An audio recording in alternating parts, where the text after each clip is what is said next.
叶儿这眉毛和你生的一模一样，将来一定十分俊俏。这是怎么了？叶儿平时不这样的，是不是饿了，还是尿湿了不舒服？大爷、大夫人，让奴婢看看。回两位主子，小少爷并非饥饿，也未曾尿湿，那到底是怎么回事？快把大夫叫来。是。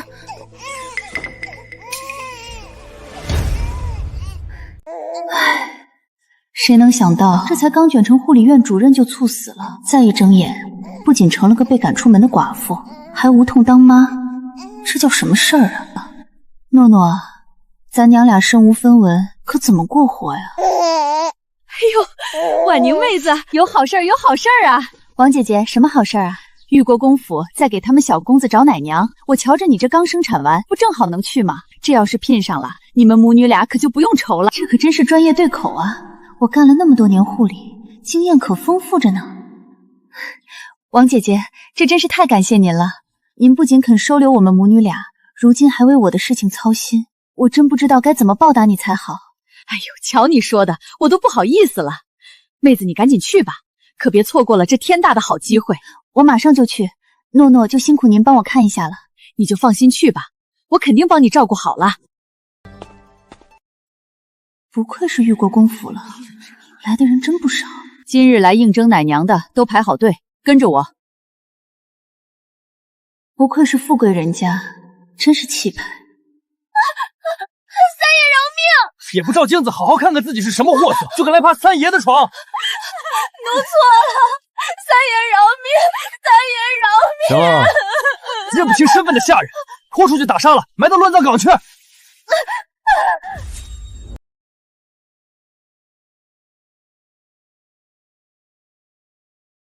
后面那个愣着干嘛？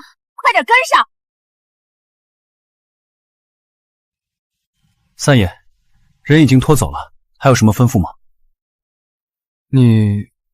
刚刚那女子你瞧见了吗？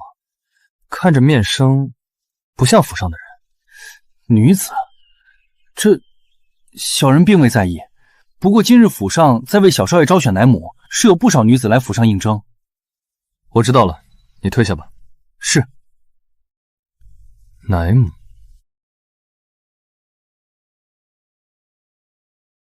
把外套脱了。指甲缝里有泥垢，不行。舌苔不健康，不行。到底是大户人家，选个奶丝都堪比选秀。身上味道太重，不行。你们各准备一下，麻利点。这大庭广众之下，我们府里的小少爷是何等尊贵的身份，能进来是你们的福气，少扭捏。为了女儿，拼了！成了，你还有你，最后一关居然是看小少爷会喝谁的奶。这是定金，现在立刻回家去收拾东西，半个时辰后回来。误了时辰，这差事就没了。嬷嬷，我有个不情之请。什么事？快说。我能不能带孩子一起来府里做差事？什么？带孩子进府？你当公府是菜市场吗？面子算什么？都穿成个带娃的寡妇了，无路可走了。嬷嬷别生气，实在是因为我的夫君早死，婆家嫌我克夫，肚子不争气，只生了个女儿，将我和女儿赶了出来，身无分文，无亲无故，活不下去，才来府里寻条活路。这差事是救命生，只要能当差，我愿将月钱分分半与您，只求给孩子一口饱饭。不行，绝对不行！公府是什么地方？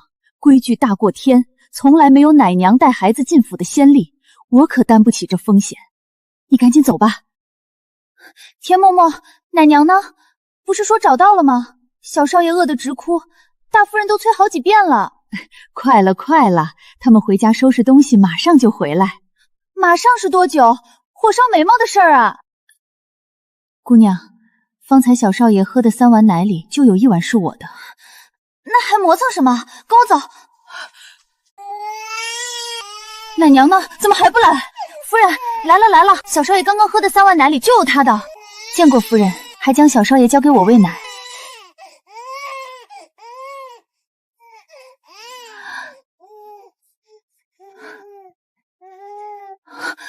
你这是做什么？回大夫人，这是给小少爷拍嗝。婴孩吃奶时难免吸入空气，积在腹中便会哭闹胀气，轻拍后背能让气顺些，睡得也安稳。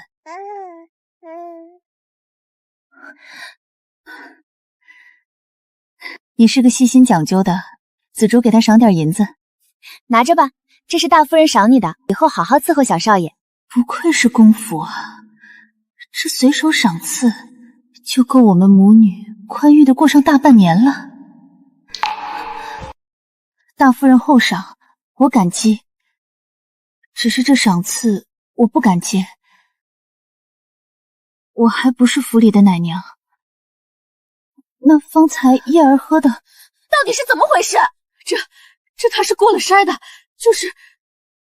夫人容我来说吧，我知道公府规矩，只是若不能带孩子入府，他孤身在外，恐难活命。若夫人肯留下我们，我会尽心竭力照顾小少爷。罢了，看在叶儿肯吃你的奶，你便留下吧。谢大夫人。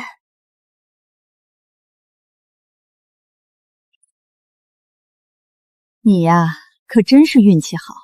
咱们大夫人是出了名的菩萨心肠，对下人也宽厚。如今又刚生了小少爷，正是母性最盛的时候，见不得奶娃娃受委屈。换作平日，这般换规矩的事，你想都别想。嬷嬷说的哪里话？我今日能留下，全仰仗你刚才点头。这恩典说到底是嬷嬷给的，我可不敢贪私。既然夫人开了金口，你便好好当差，伺候好小少爷是正经。赶紧回去收拾东西吧，别误了时辰，我也好给你安排住处。是，奴这就去。你们三个以后就在这幽雨轩当差，专门伺候小少爷。月钱是3两银子，按月发放。若是差事当得好，主子们自然有赏。3两银子，这在外面够寻常5口之家3、4个月的嚼用了。国公府果然阔绰啊！但若是出了差错，轻则扣罚月钱，重则撵出府去。都听明白了？听明白了。你们3个轮班照看，每人4个时辰，白日夜里轮着来。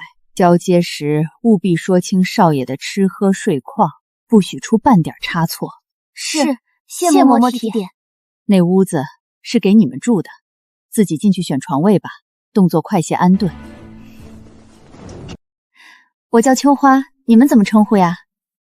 翠华、薛万宁。你们都多大年纪啊？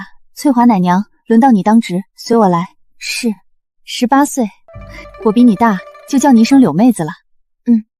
我看你带着孩子，怎么不放家里让人带？这奶一个孩子就够累人，你还得奶2个，身子怎么吃得消？夫君心丧，婆家不容我，这才不得已带孩子出来寻活路。原来你这般不容易，不过你也别太忧心。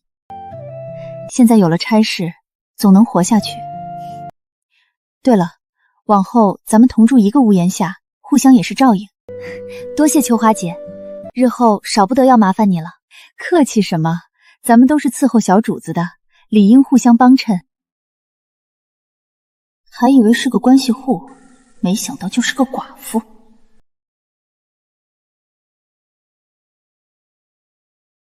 躺着，起来做什么？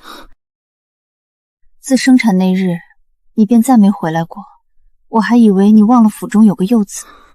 刑部就这么忙吗？有个案子脱不开身。你需要什么，只管吩咐屋里的下人便是。我缺的是你陪着呢。妾身知道了，府里一切安好，夫君不必挂心。我伺候夫君早些休息吧。不了，你好好坐月子，早点睡。我去看看叶儿就回书房了，还有些卷宗要看。夫人，大爷这也是关心您的身子，怕晚上吵到你呢。是啊，旁人都说他是关心我的，可是……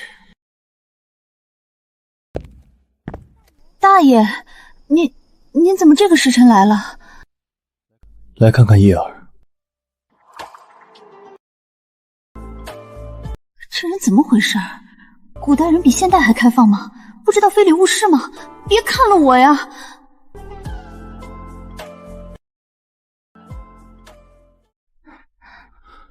奴婢方才在为小少爷，未能立刻拜见大爷，请大爷恕罪。叶儿今日可还安好？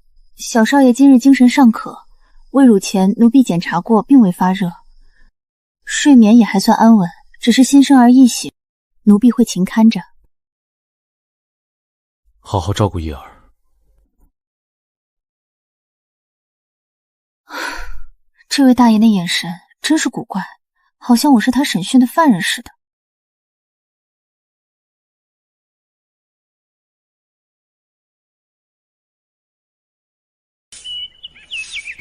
婉宁妹子，我来了，你回去休息吧。那我先走了。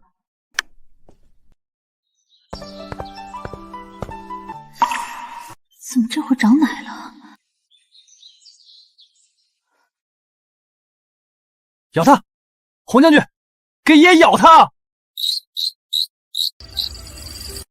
输了！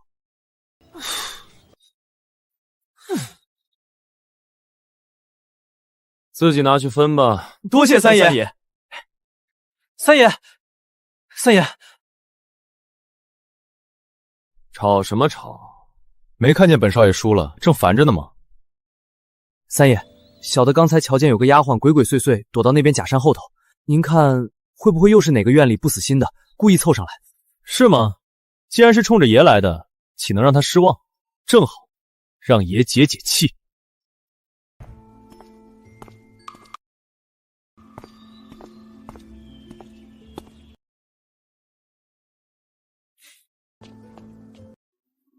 鬼鬼祟祟躲在这里，想做什么？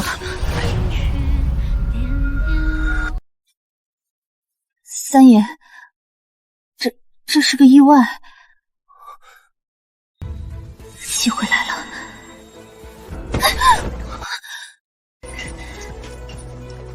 肯定少不了一顿骂。依我看，少不得要掌嘴撵出去，说不定直接让婆子拖出去打板子。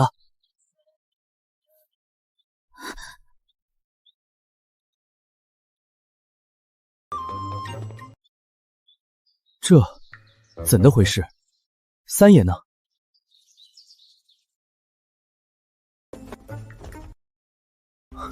三爷，你没事吧？刚才那丫鬟，要不要奴才们去把她追回来？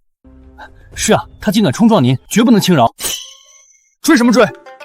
算了，一个不懂规矩的丫鬟，本少爷懒得跟她计较。还有今日之事，谁也不准往外说，听见了吗？我们三爷何时这么宽宏大量了？是，奴才们什么也没看见。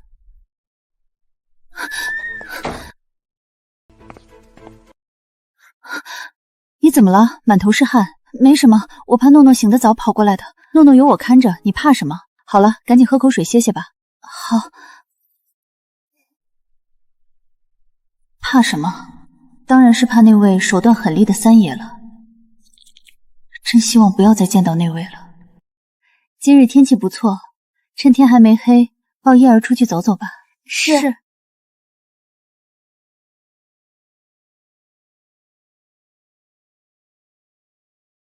夫人，见过大爷。今日身体可感觉好些了？你今日怎么回来了？母亲喊我回来用晚膳，顺便来看看叶儿。快把叶儿抱来，给大爷瞧瞧。是。是他。叶儿这眉毛和你生的一模一样，将来一定十分俊俏。这是怎么了？叶儿平时不这样的，是不是饿了，还是尿湿了不舒服？大爷、大夫人，让奴婢看看。回两位主子，小少爷并非饥饿，也未曾尿湿，那到底是怎么回事？快把大夫叫来。是。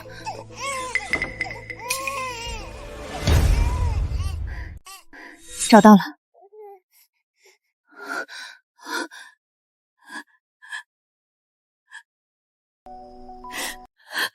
查，这穷宝是谁经手？还不赶紧跪下！大爷饶命，大夫人饶命！这襁褓是绣房今日新送来的，那会会儿小少爷襁褓脏了，奴婢怕小少爷着凉，所以连忙给换上新的。这针绝对不是奴婢放的，大爷饶命啊！事关叶儿，你作为叶儿的奶娘，竟然如此粗心大意，我国公府留不得你这种人。来人，把这奴才发卖出去！夫人饶命！夫人饶命啊！禀告大爷，禀告大夫人，这针来源查出来了，是绣坊绣娘不小心将针落在了襁褓中，那绣娘奴才也已一并处置了。你叫什么名字啊？回大爷，奴婢姓薛，名婉宁。今日多亏你细心。夫君说的是。来人，通告账房，赏婉宁姑娘10两银子，再加2匹行绸，谢大爷大夫人赏赐。10两银子，还有上好的行缎，连大爷那种铁面无私的主子都夸你，你如今在主子面前可真是吃得开呀。嬷嬷说笑了，今日若非嬷嬷平日教导有方，奴婢又怎会懂得细心当差，守好本分？这是主子赏你的，我哪敢要？快收起来，别折了我的身份。嬷嬷，您就收下吧。若不是当初您心善，准我带着诺诺入府，又允我搬去耳房，我们母女俩如今还不知在何处漂泊呢。你这人倒是个有心的，我那混账儿子懒散儿媳，要是有薛娘子一半懂事一半聪慧，该有多好。薛娘子，我老婆子在府里待了这么多年，虽说也是个下人，没什么大本事，但到底积攒了些人面。你若是不嫌弃，日后私底下便唤我一声干娘。若遇到什么难处，我这个做干娘的总能替你周旋一二。女儿薛婉宁见过干娘。好孩子，既然你叫我一声干娘，这银子我便不能要了。以后啊，咱们在府里也有个照应。我先走了，你早些歇息。今日之事，秋花犯的不过是粗心大意的小错，却落得这般下场。看来这国公府内稍有行差踏错，都可能遭遇灭顶之灾。想在这里生存下去，我必须再想想办法。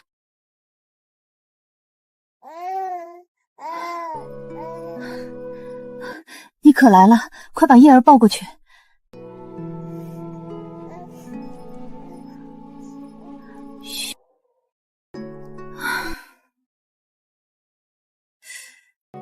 锦绣阁上月采买丝线，花了150两，似乎有些多了。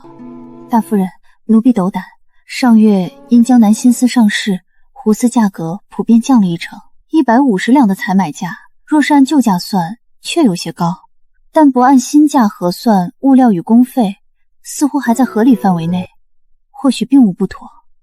夫人看账，自有决断。你一个奶娘，做好分内事便是，怎可无乱插嘴？是奴婢多嘴了。你带着小少爷去侧屋，不要再打搅夫人查账。是。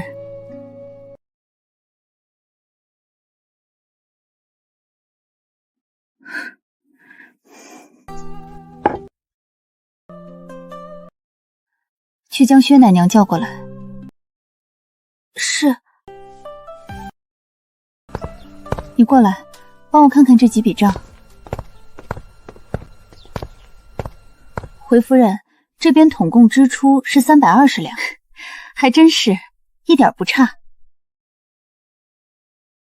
你倒是细心，方才你说的那个将同类支出归拢核算，再与往期比对的法子，颇为便捷清晰，可能再与我细说一二。机会来了，妙！你这些法子是从何处学来的？竟闻所未闻。回大夫人，奴婢的邻居是在商号做账房先生的，耳濡目染多了，便零星记下了一些皮毛。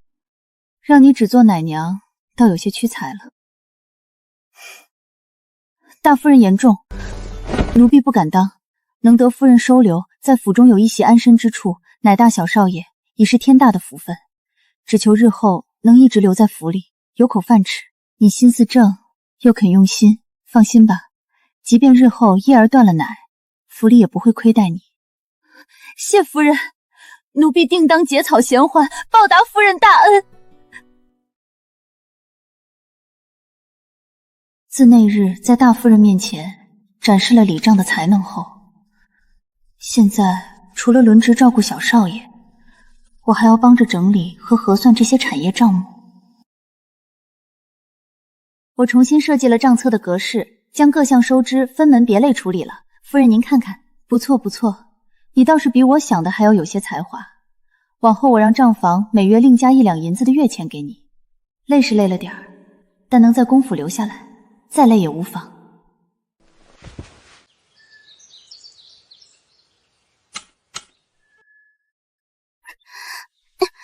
薛姐姐，我肚子疼得厉害，得去趟茅厕。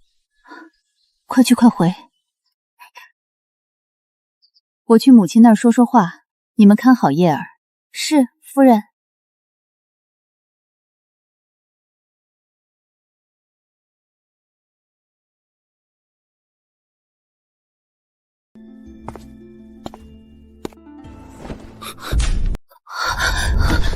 大爷，他把我错认成大夫人了。大爷恕罪，奴婢不知是大爷驾临。这些是你在整理？回大爷，奴婢学过一点礼账，见夫人打理家事繁忙，便主动请缨搭把手，也是夫人不嫌弃，指点了奴婢不少门道。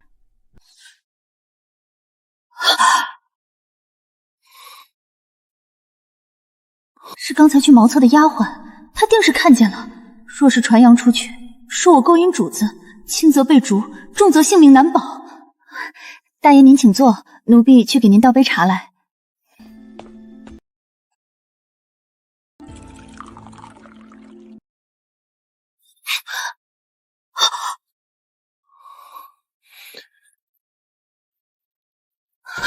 奴婢该死，奴婢手滑，没能拿稳茶盏，污了大爷的衣袍，求大爷重重责罚。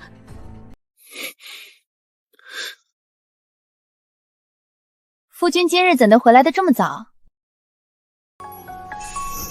这是怎么了？回夫人，是奴婢的过错，奴婢方才为大爷奉茶，一时手滑，不慎污了大爷的衣袍。无妨，小事而已，不必大惊小怪。你平日是最稳妥的，今日怎如此不小心？想来是核对这些账目耗神了。罢了，既然大爷不怪罪，你且先退下吧。是。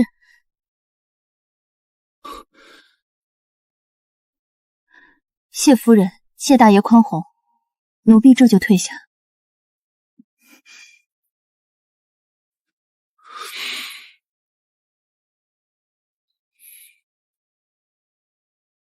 刑部还有些事要我去处理，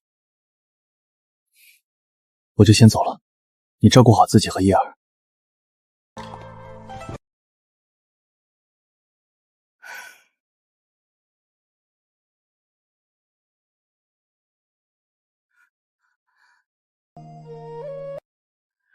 在夫人面前还有什么不能说的？赶紧禀告。夫人，奴婢怀疑薛奶娘她用心不纯。胡说些什么？薛奶娘做事勤恳，照顾叶儿尽心勤力，何来用心不纯之说？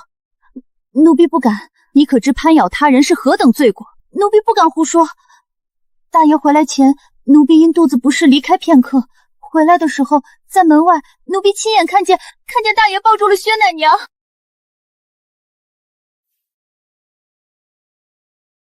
你确定？千真万确，奴婢看得清清楚楚。夫人，红玉向来胆小，若非亲眼所见，断不敢如此胡说。红玉，你方才所言若属实，自然不能轻纵，但若其中有误，或是你看花了眼，污了薛奶娘清白，这后果你可能承担。再者，若薛氏真存了那等不堪的心思，意图勾引主子，方才又为何要故意打翻茶盏，弄脏大爷的衣袍，惹大爷不快？说话要讲证据。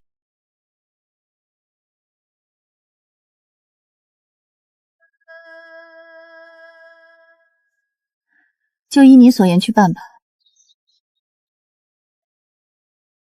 见过大夫人，今日天气不错，抱叶儿出去晒晒太阳吧。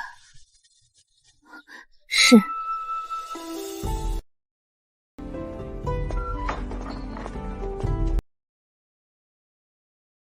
婉宁，叶儿那条绣了小老虎的新口水钩落在屋子里了，你去帮我取来吧。那条她戴着最是舒服。是，夫人。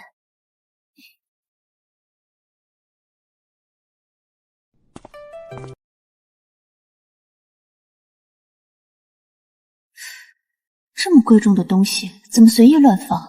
大夫人的贴身之物也该收好才是。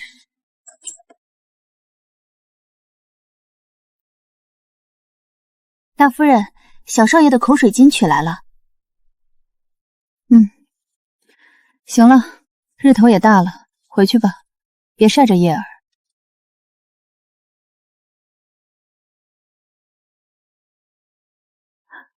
夫人，镯子不见了。把叶儿抱到隔壁去。薛氏，我且问你，自你入府以来，我待你如何？夫人待奴婢恩重如山，不仅准奴婢带着女儿入府，给予安身立命之所，更是信任有加，与奴婢打理账目。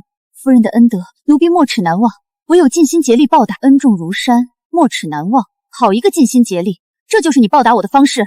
奴婢不知做错了什么，惹得夫人如此动怒。你还要装傻到几时？昨日你与大爷在屋内拉扯不清，今日又胆大包天偷到我的金镯，我真是看错了你。原以为你是个老实本分，没想到竟是居心叵测、品行败坏之人。勾引男主子在前，偷盗财物在后，叶儿身边岂能留你这等祸害？来人，将这贱婢给我拖出去，即刻逐出府门。夫人，您听奴婢解释，那镯子……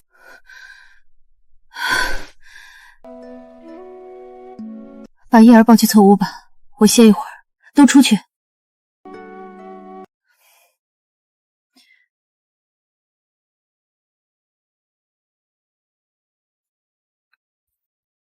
呀，那镯子怎么在这儿？奴婢明明弄错了，我弄错了。他没有偷镯子，他是帮我收好了。快去把薛婉宁找回来！快，是，奴婢这就去，快去！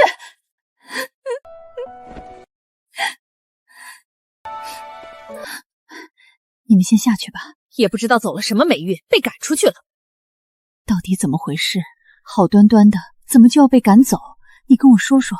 干娘，我真的不知道，我什么都没做。夫人却说我勾引大爷，还偷了他的金镯子，可我没有，我真的没有，我连碰都没碰过那镯子。孩子，这府里有时候就是这样的，你没做错什么，但运气不好，撞到了主子的气头上。好在你还年轻，手脚勤快，带着诺诺出去，虽说艰难些，但总能找到条活路。天无绝人之路。干娘，这些日子多谢您照拂，我们走了。去吧，好好照顾诺诺。等等，等等！先别走了，跟我回去。紫竹姑娘，这夫人不是下令？夫人改主意了，现在就要他。哎，发生什么了？田嬷嬷，你帮我照看一下诺诺。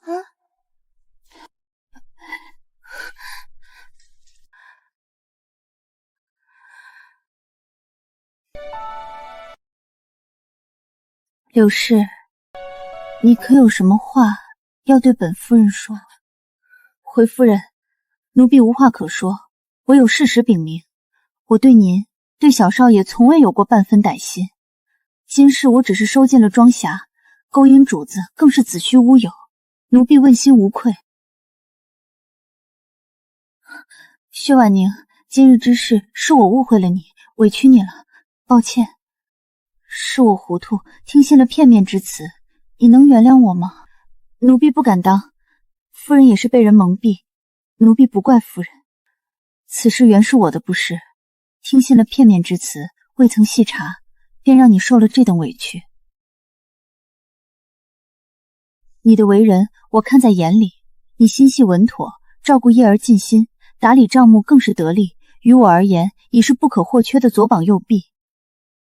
今日是我昏了头，你莫要往心里去，这样的事儿再不会有第二次。待会儿我让人给你送去10两黄金，算是我给你的补偿，也是你这些时日辛苦礼账应得的。那幽雨轩的耳房终究是逼杂了些，也不是长久的住处，我会让人收拾出府里东南角的一处小房间，虽不算宽敞，但胜在独门独户，清静向阳。以后你们母女便搬到那里去住吧。我会另外再给你派个小丫头帮忙照看诺诺。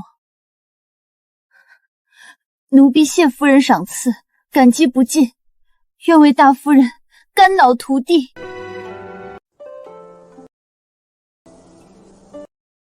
你可算回来了！方才我听说你被赶出府了，到底怎么回事啊？可把我们吓坏了。你消息灵通，夫人的确让我收拾东西离开。哎呀，真是太突然了！你怎么就这么不小心惹夫人动怒？咱们做下人的，最重要的就是本分，可不能有不该有的心思。你呀，就是太出挑了。赵奶娘，你胡说八道什么？薛妹子是去是留，自有夫人决断，轮得到你在这说风凉话？现在说这东西，管好你自己的事儿。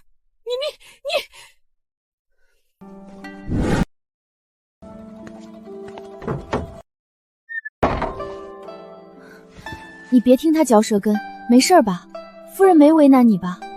翠华姐，我没事，夫人那里有些……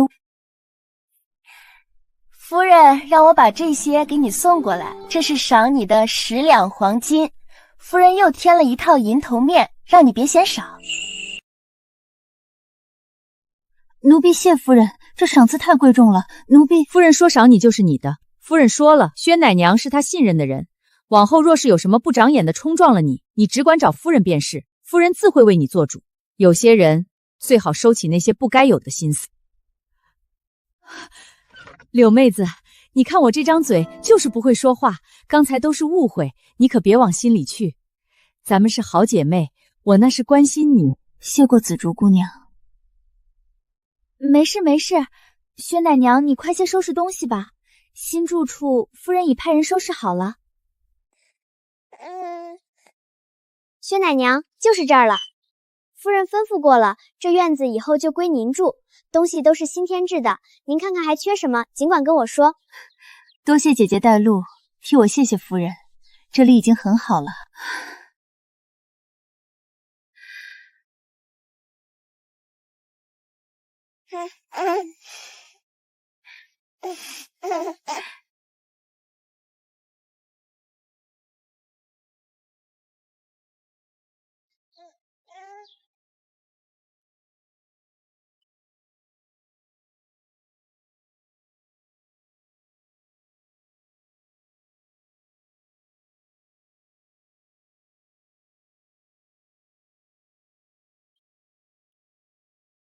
奴婢小竹，大夫人吩咐了，日后便由奴婢在此伺候，帮着薛姐姐照看孩子，顺便做些洒扫浆洗的杂活。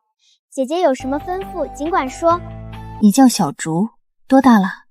奴婢今年14了，之前在洗衣房当差，夫人说我手脚麻利，就把我调过来了。姐姐你放心，我什么活都会干，绝不偷懒。那以后就辛苦你了，来，帮我把东西收拾收拾，咱们把这个家布置起来。好嘞，姐姐你看，我还带了块抹布来，就知道要用。你倒是准备齐全，辛苦你了，小竹。以后咱们就是一家人了，不用这么拘束。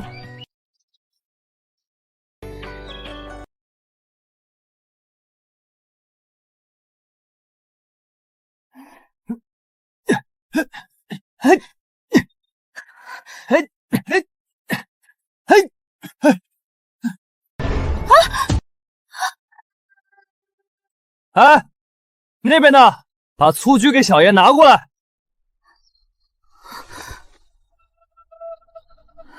糟了，怎么偏偏是三爷？三爷，您的诉求？瞧你这缩头缩脑的样子，跟只鹌鹑似的。怎么，莫不是做了什么亏心事？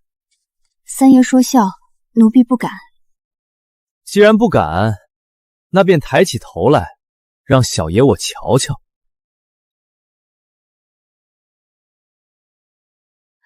主子们还有事，奴婢先告退了。好没规矩的丫鬟，三爷还没叫退呢。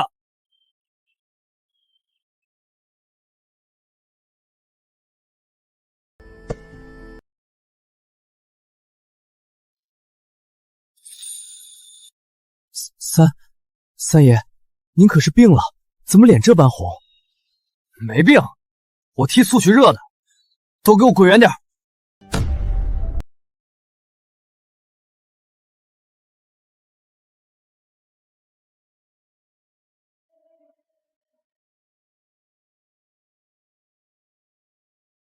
三弟今日怎么有空来我这儿？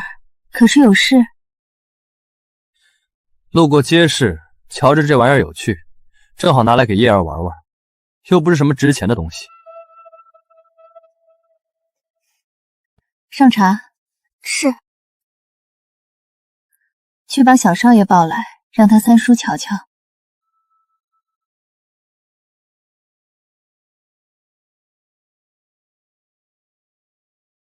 行了，我走了，大嫂早点歇着。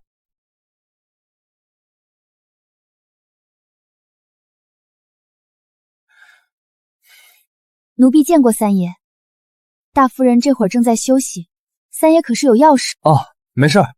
那个叶儿最近还好吗？回三爷，小少爷最近一切安好。那个我还有事儿，就先走了。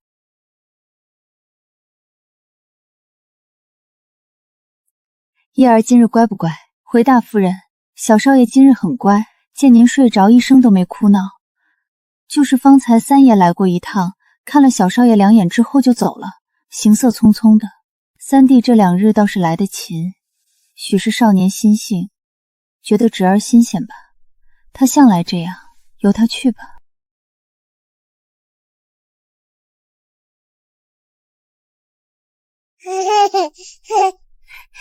薛姐姐回来啦，饭菜都在食盒里温着，我这就去端来。辛苦你了，小竹。薛姐姐，你听说了吗？最近京城里闹采花贼呢，专挑女子下手，连好些官宦人家的夫人小姐都遭了殃。听说可吓人了，街上晚上都没人敢走。不过这采花贼再怎么大胆，想来也不敢偷到国公府来，不然10个脑袋都不够他掉的。是啊，国公府戒备森严，定然安全。薛姐姐，我先回去休息了，你和诺诺也早点歇息吧。快去吧。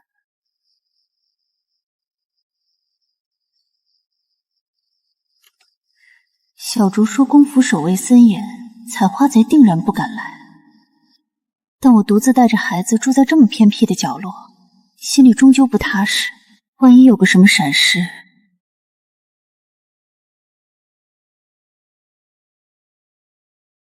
这样就没问题了。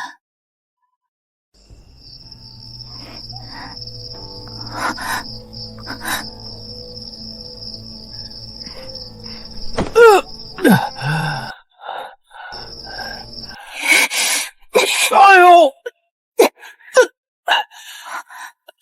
怎么会是他？他怎么会深更半夜从府藩翻墙进来？哪个不长眼的狗奴才，敢打小爷我？躲什么？小爷我找了你几次，都让你溜了。这次看你还往哪儿跑！他果然记着之前的仇，如今借着酒劲来报复了。找到你了。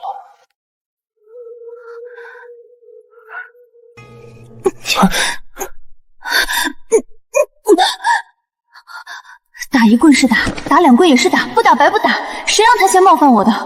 可是他要是死了怎么办？没死就好，但也不能让他就这么倒在我的屋前。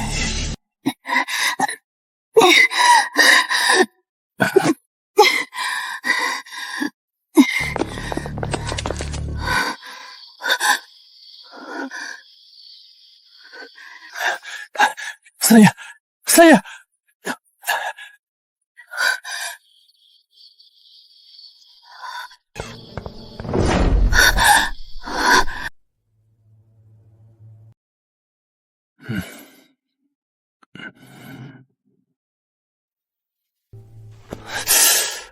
怎么回事？这谁干的？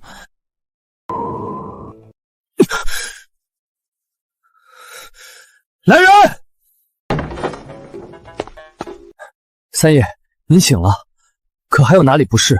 要不要叫府医来看看？我后脑怎么回事？昨夜可是被人暗算了，哪个不长眼的敢动小爷？爷说笑呢。昨晚上您是喝多了，跟几位公子喝到半夜，回来的时候又走了老路，从东南边那墙头翻进来。许是天黑，没瞧清楚脚下，被地上的石块绊了一跤，摔晕了过去。奴才们找到您的时候，您就躺在那小道上。摔的？我怎么觉得是被人打的？这包不像是摔的。三爷，您昨晚路都走不稳了，摔得重了些，那地上还有几块石头呢，可不就是磕着了。你们昨晚真没在附近瞧见什么女人，一个都没看见？三爷真没有，奴才们找到您的时候，您就一个人躺在那小道上，四周连个鬼影子都没有。我方三爷纵横京城，什么时候这么狼狈过？一群没用的东西，这个月的月钱都别想要了，连爷都照顾不好，要你们何用？是，三爷，奴才知错。你今日气色似乎不大好，可是昨夜没歇息好，谢夫人关心，昨晚弄得有些挠疼，奴婢没睡踏实，不碍事的。孩子闹腾是常有的事，你也要注意身子，若实在撑不住，就歇一歇，别硬扛着。多谢夫人体恤，奴婢没事。奴婢不敢，您饶了奴婢吧。哪儿那么多废话，听不懂话？三爷，奴婢不敢，奴婢真不敢。完了，这小阎王到底还是找上门了。奴婢见过三爷，三爷大驾光临，不知有何吩咐？他怎么会在这里？他到底是谁？是你？昨晚是你打了我？是。哼，好，很好，好个胆大包天的奴才！我向来不是好惹之辈，气凤以牙还牙，以眼还眼。你打了我一下，我就要打你10下。三爷息怒，奴婢并非有意冒犯，只是近来京城不宁，时有采花贼作乱，奴婢害怕，故而备了根烧火棍在身边，仅为防身。昨夜深更，突然出现不明人影，翻墙而入，行踪鬼祟。奴婢以为是贼人潜入，情急之下出手，也是不得已而为之。你是说小爷我是采花贼？你把小爷跟那种下三滥相提并论？奴婢不敢，三爷身份尊贵，自然与那等宵小之辈不同，但现下正值采花贼猖獗之时，难免引人误会。误会？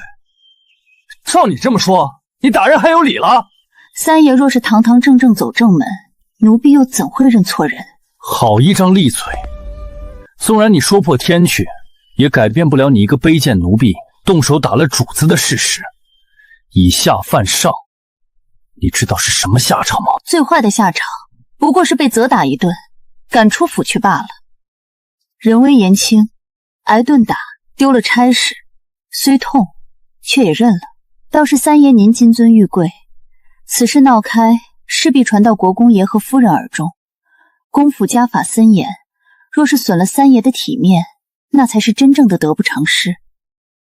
你真当我没办法治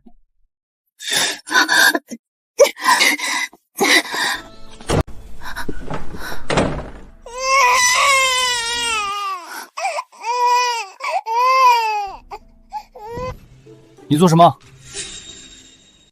光天化日，小爷我可不是随随便便的人，你别以为这样就能糊弄过去。原来他宽衣是为了为孩子，我刚刚都在想什么？丢死人了！或许我真的不适合待在公府吧，好不容易得了大夫人的几分轻眼，却偏偏惹上了小阎王。三爷，奴婢自知有罪，全凭三爷发落，与其整日提心吊胆，不如就此离开。哼，小爷我挨了打还没说什么，你倒先委屈上了。那三爷的意思是饶过奴婢了？想得美！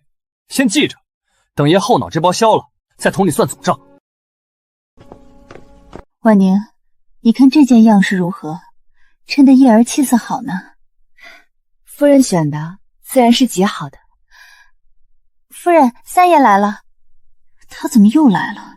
不是说了账先记着吗？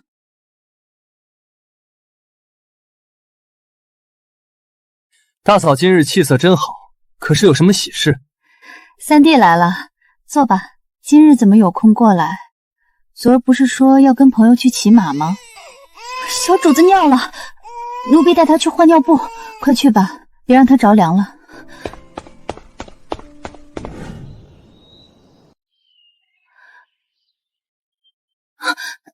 三爷您怎么来了？这里是大夫人的院子。我知道。怎么，这庭兰院小爷我还来不得了？躲什么？那日不是挺能耐的吗？这家伙就是拿捏住了我的命门，他知道我不想离开公府，更不想离开小主子和大夫人。奴婢知错，往日种种都是奴婢不是，求您高抬贵手，不要再为难奴婢了。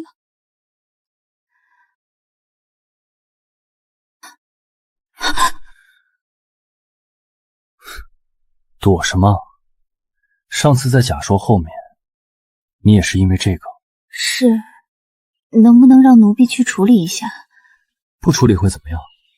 衣服会湿透，奴婢会很难看。那就不处理，你难堪关我何事？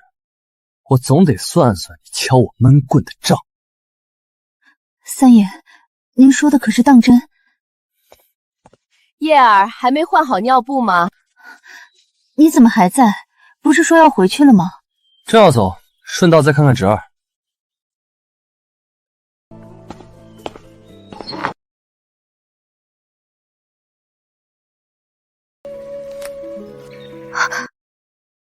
三爷，您这是做什么？怎么，见到小爷我很意外？三爷昨日在大夫人院里，不是说好只要奴婢不处理，就放过奴婢吗？我何时答应要放过你？你倒是会诡辩啊！哼，看来你打爷的那一下没把你打怕，倒是把你的胆子给打肥了，连主子的话都敢掉地上了。三爷，您到底想要奴婢如何？怎么，不愿意？小爷我还没跟你算账呢，这点小小的补偿都不肯。你放开！三弟，你在做什么？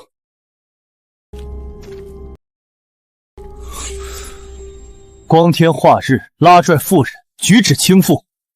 方汉君，你下个月便要齐冠行礼，这就是你学的规矩，对得起父亲母亲的教导，对得起方家的门风吗？大哥，我知错了，知错就回去闭门思过。若再让我看到你有此等行径，我必禀明父亲母亲，家法处置。奴婢谢过大爷。什么？大爷看似严厉施责，可他们才是血脉相连的一家人，我不过是个族亲中的奴才。奴婢是。日后他再欺负你，可以来找我。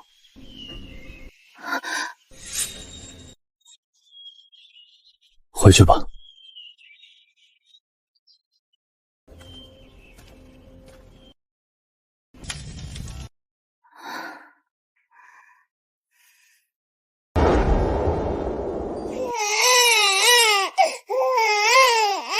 好烫！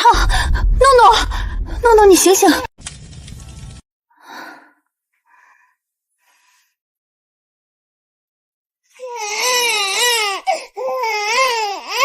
烫！诺诺，你醒醒！胡大夫，快开门，孩子病了！别急，快进来，我看看。是风寒入体引发的高热，烧得厉害，得赶紧用药，还要提防夜里惊厥。这烧要是退不下来，可就麻烦了。惊厥？胡大夫，求您救救诺诺，他还这么小。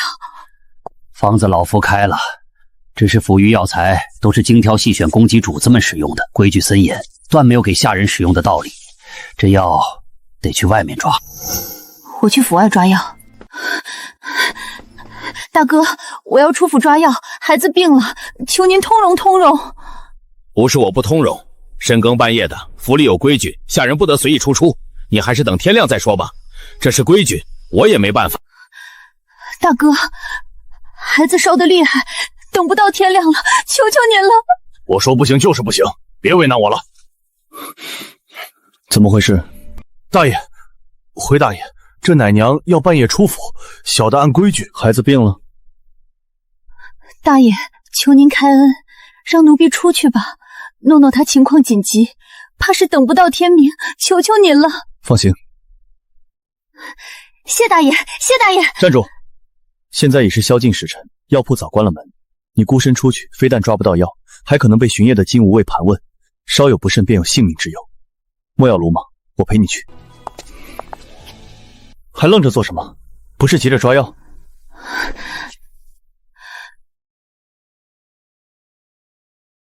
谁啊？大半夜的！大夫，孩子病了，求您抓药，这是方子。请。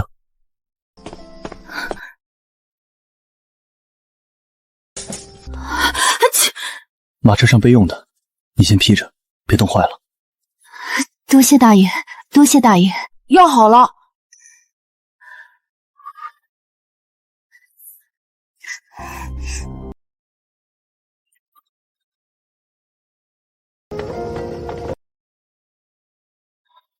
多谢大爷深夜附注，这份恩情奴婢记在心上，日后定当尽心竭力照看夫人与小主子，以报万一。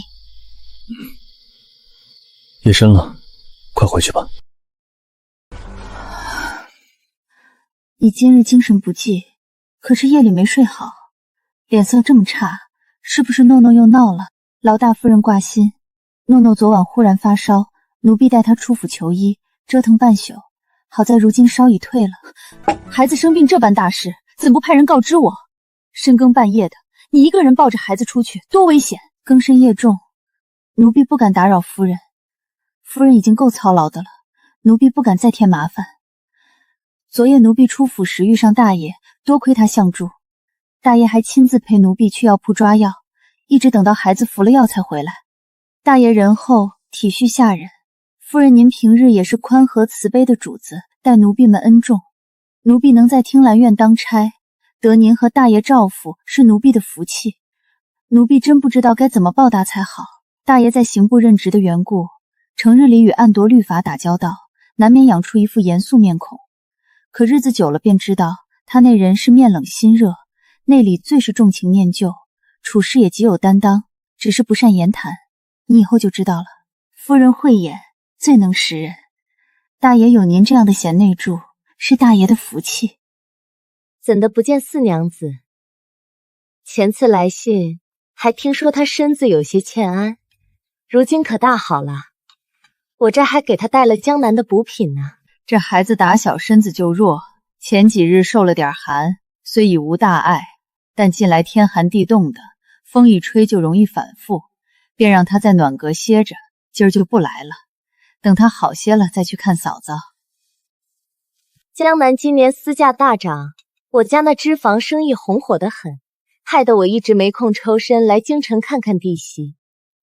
不过府上如今怎么瞧着格外冷清呢？江南富庶，生意兴隆是好事。至于京中人士嘛，定悬在刑部，向来只问律例章程，外间那些迎来送往、人情托请，他一概是不理的。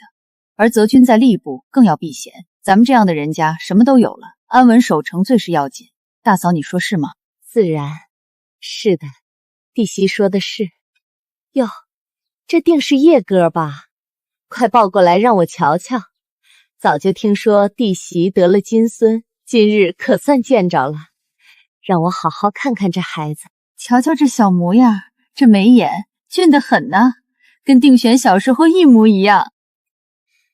这时辰叶儿该用些辅食了，你去小厨房将备好的山药泥取来，照顾孩子你最精细，别人我不放心。快去快回。是。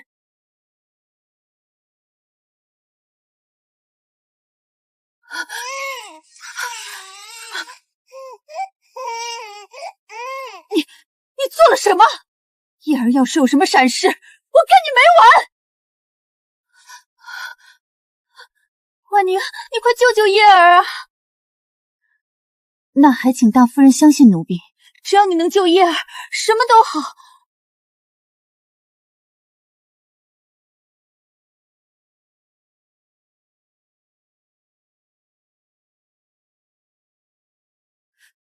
你要干什么？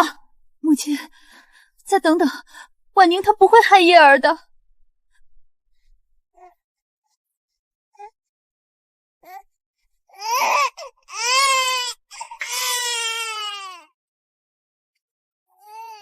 叶儿，我的叶儿，你没事了，吓死娘了！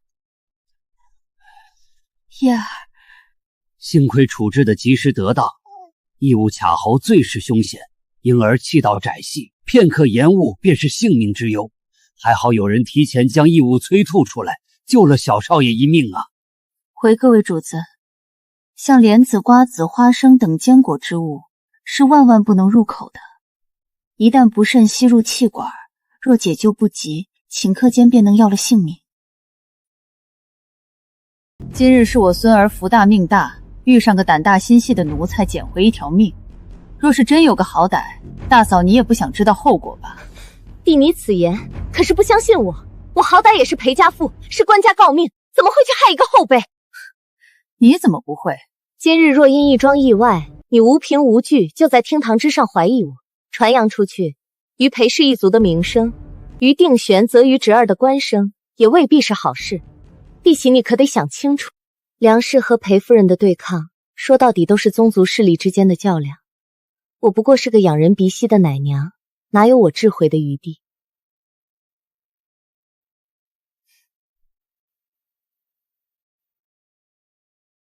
你今日护主有功，确实该赏。去，取我那对赤金嵌珠的镯子，赏给薛氏。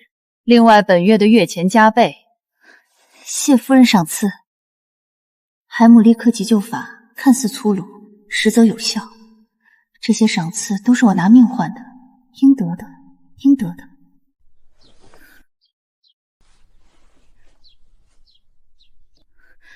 薛奶娘，大夫人有请。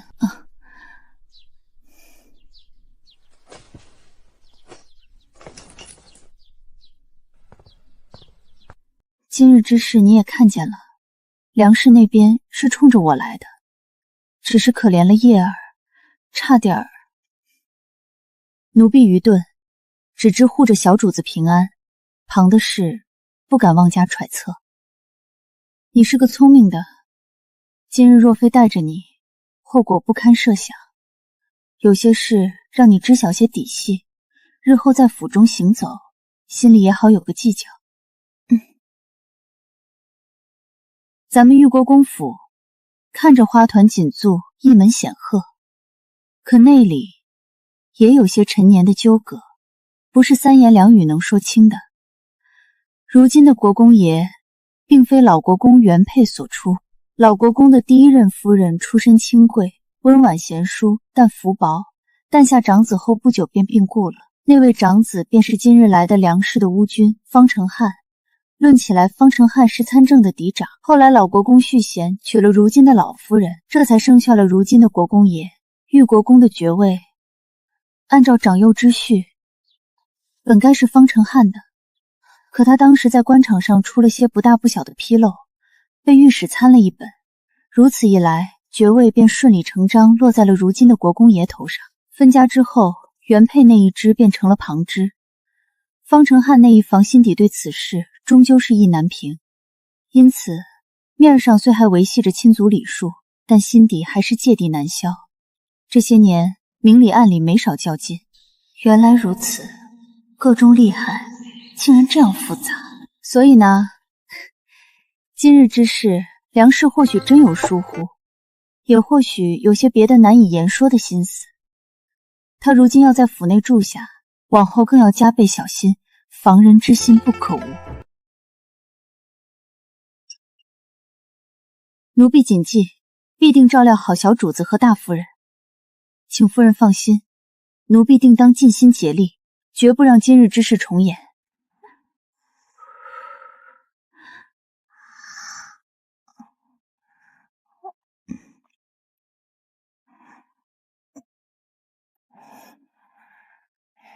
梁氏今日所为实在恶劣卑鄙，若不是我恰好懂急救之法，小主子今日怕是真的凶多吉少。况且主子出事，纵然我不在场，但主家迁怒，我又岂会好过？这梁氏好歹毒的心思，若是能帮大夫人解决这个心头之患，给小主公出口气，大夫人也会对我更加亲眼相看，往后在府内的日子也会顺风顺水吧。可我一个无依无靠的奶娘又能做什么？夫人，您瞧瞧，您才几日，人都熬瘦了一圈。梁氏那边分明是存心找茬，鸡蛋里挑骨头，若是能把他们赶走就好了，省得天天来气您。薛奶娘，你素日最是有主意，快想想，可有什么法子能让他们早些离了咱们府上，好让夫人清静清静。紫竹姑娘说笑，奴婢只在照顾孩子上略有些粗浅经验，哪懂这些大事，这可不是奴婢能插嘴的。薛奶娘何必过谦？前几日小少爷那样凶险，若不是你，哪能化险为夷？难道你就眼睁睁看着夫人这般受累不成？你要是有什么主意，就快说吧。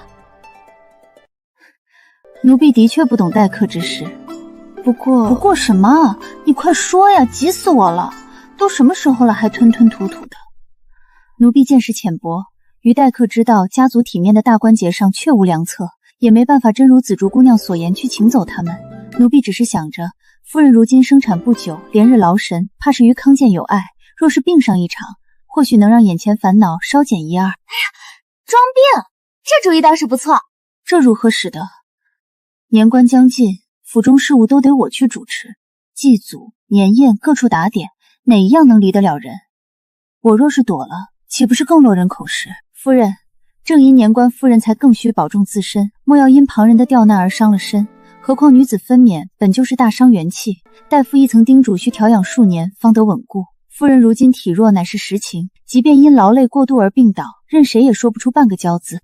倘若夫人病了，旁人看在眼里，自会觉得西院那一家着实难伺候，竟将主家的大夫人累病倒了。此为其一。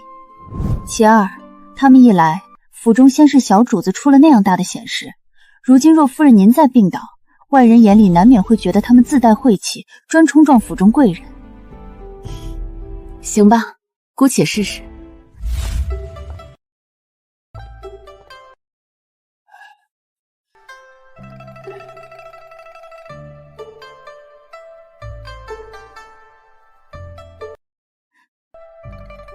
大夫人，这是产后失调，心脉耗损，需要静养，万万不可操劳。我明白了，多谢大夫。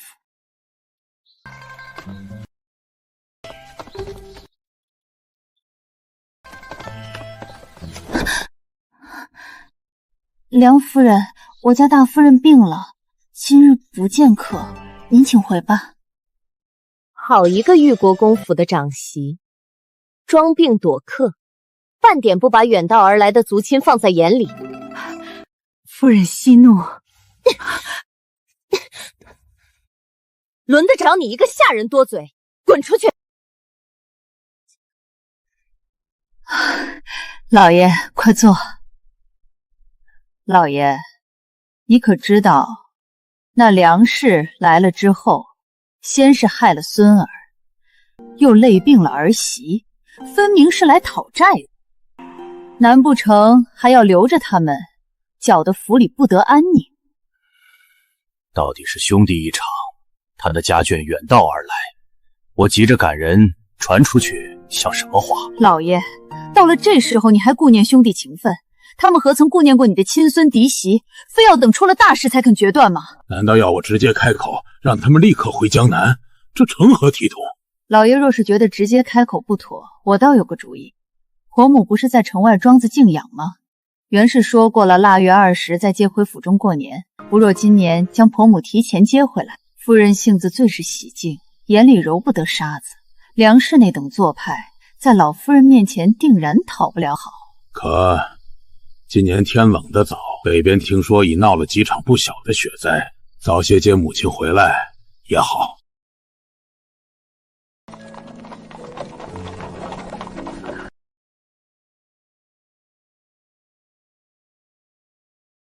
都起来吧，大冷的天儿，何必都站在外头，冻坏了可怎么好？母亲一路辛苦，快请进府。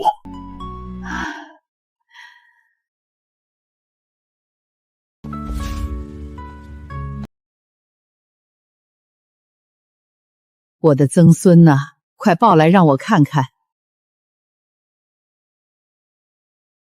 精神劲儿真好，长得也壮实，跟定玄小时候一个模子刻出来的。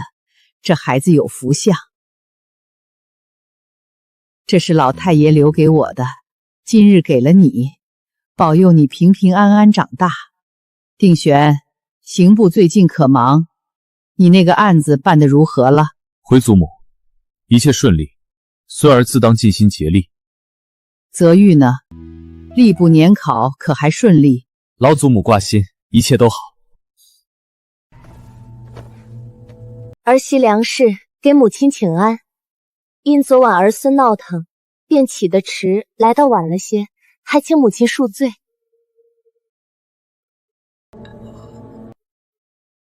起来吧。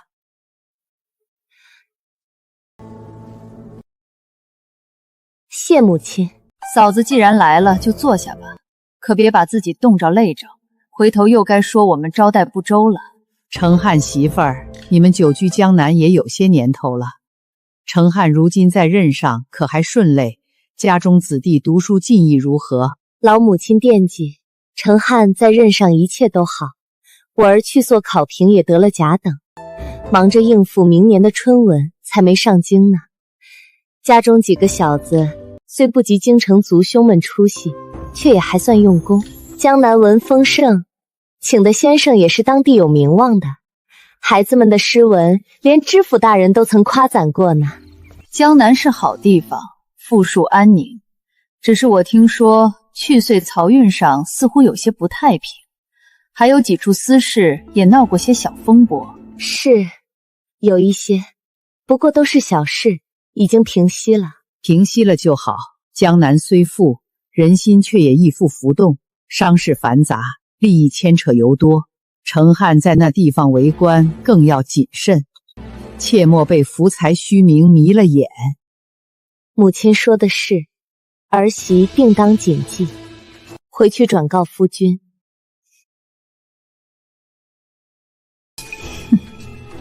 老夫人这一手真是四两拨千斤，杀人不见血。老夫人明摆着就是在针对我，我在江南时何曾受过这种委屈，如今还要让他们看我笑话。来人，过来给我倒茶。人呢？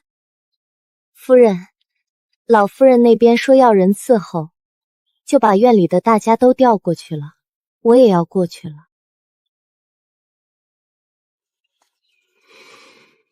这是铁了心要赶我走啊！母亲，儿媳在府上叨扰多日，实在感激盛情。年关将近，江南家中诸事繁杂，家中长久无主目操持，终究不妥。因此，儿媳想明日便带着孩子们启程南返了。既如此，家事要紧，我也不便强留。路上小心，替我给程汉带个好。是。儿媳一定把话带到。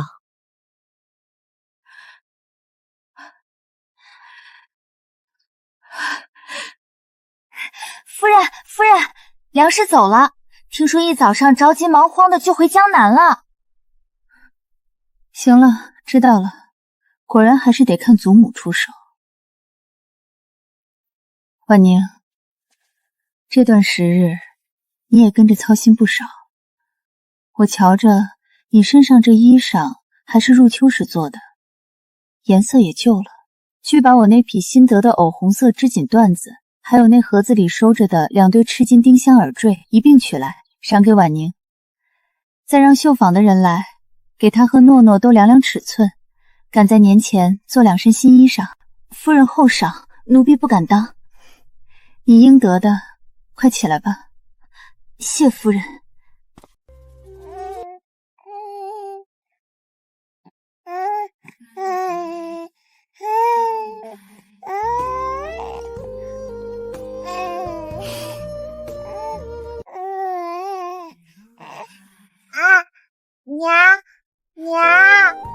哎，娘在这儿呢。我们叶儿真聪明，都会叫娘了。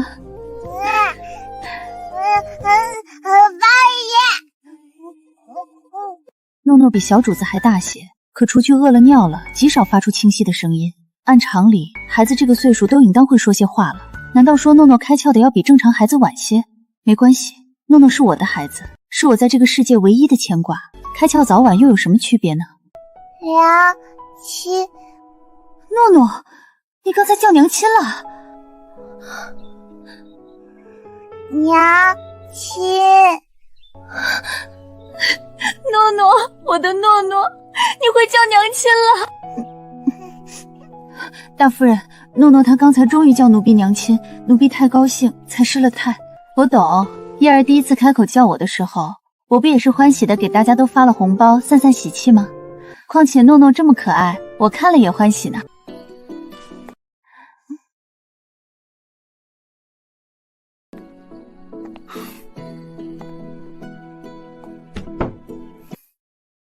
大爷，这是薛奶娘的女儿，叫诺诺。诺诺和叶儿年纪相仿，我想着让两个孩子多在一处玩耍，对叶儿的成长也有益处。薛奶娘孤儿寡母，在府中不易，两个孩子做个伴儿也是好的。孤儿寡母？是，薛奶娘命苦，夫君因故去世，婆家不厚道，将她扫地出门。她虽无依无靠，但性子沉静稳妥，做事也极尽心。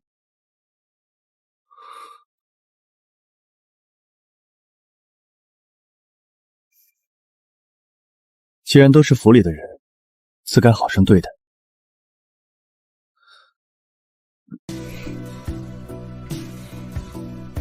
来，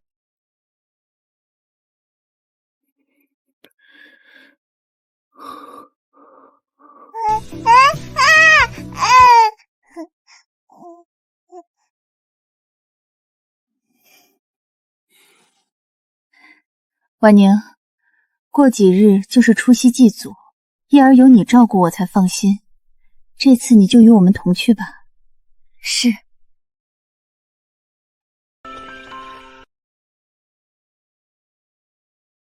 好。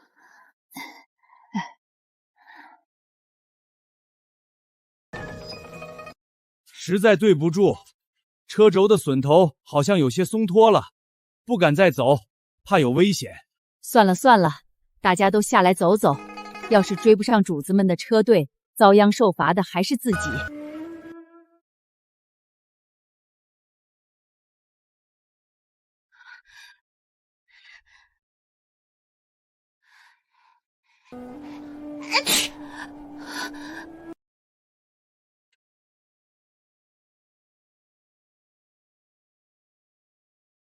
喂，那个抱孩子的，过来。怎么又是这个小阎王？我不想说第二遍。多谢三爷美意。离我这么远做什么？怕我吃了你？奴婢不敢。那你不坐过来点儿，就不怕冻着你怀里的小家伙？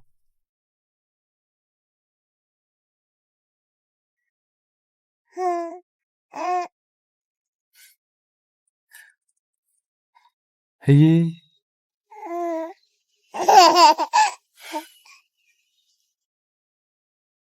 今儿我也算是解了你们母女的燃眉之急吧。冰天雪地的，要不是我善心大发，你们就算走到寺里，也得冻掉半条命。光嘴上谢可不行，加上之前那笔账，你打算怎么还？回三爷，之前是奴婢冒犯。付钱？就你那点月钱，不也是府里发的？三爷若有吩咐，奴婢尽力去做。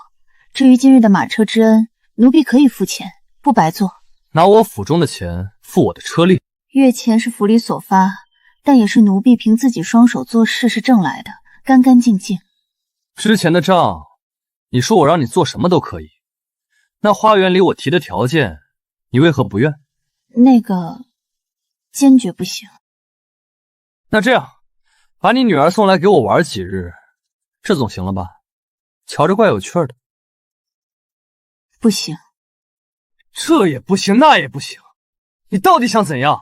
耍我玩呢？薛婉宁，你故意的吧？哭什么哭？还不快哄好！月儿明，风儿静，树叶儿遮窗棂，睡睡睡睡。睡着了，这也算好事儿吧？毕竟小阎王睡着了，就不会来折腾我和女儿了。三爷，大相国寺到了。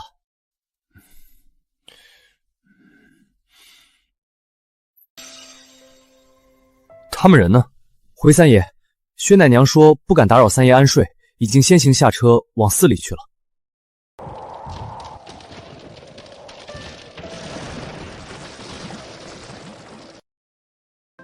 哼，薛婉宁，咱们来日方长。叶儿睡得真快，还是婉宁你有办法。小主子就是一时来了陌生地方，有些不适应，多哄一哄就睡了。你还是第一次来大相国寺吧？估计叶儿还要睡一会儿。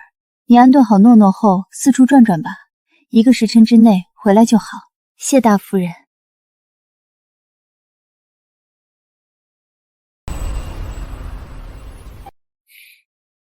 大爷，您怎么来了？这是何物？诶，好像是宣娘的东西，许是不小心落下了。原来他还去求了这个。薛奶娘，她年纪轻轻就只有1个人，她也想有个稳定的依靠，这也是人之常情了。是啊，她是个好女子，勤谨本分，又疼孩子。若是能遇到个老实本分的男人，后半生也有个着落。对了，回头我倒是可以替她留意，府里或是庄子上有没有合适的人选。你们2个够了。大夫人，大爷他咋了？我也不知道。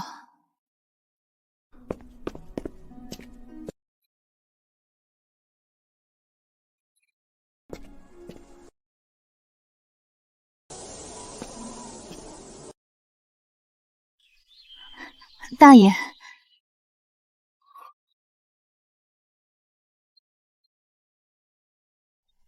你要求姻缘，就这么缺男人？奴婢缺不缺男人，与大爷无关。奴婢一时失言，不是那个意思，还请大爷恕罪。你的东西收好。大爷，留步！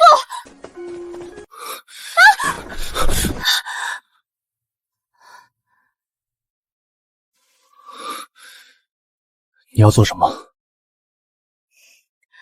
奴婢是来感谢大爷的，多谢大爷帮奴婢寻回失物。